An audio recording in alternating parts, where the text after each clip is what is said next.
You can put ones that link out to your website, ones that link out to like a subscription service. So if you say subscribe to our mailing list, for example, in your video, you can make that pop up if you're partnered, and then they will take you straight to your mailing list, which is a great conversion tool.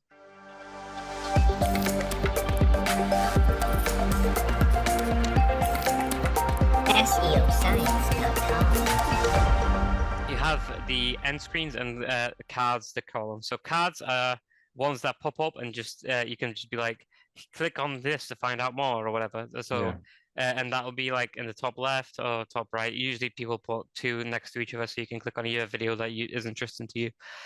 You can also you can put up to a maximum of 4 on either side. Sorry, 2 on each side, so maximum of 4.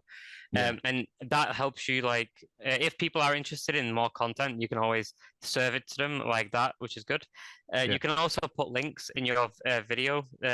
If you are partnered, again, I have to stress this, like this will only work if you're partnered.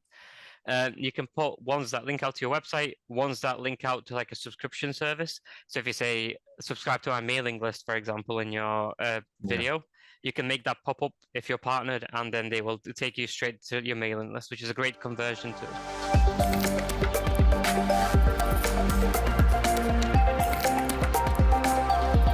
SEOscience.com.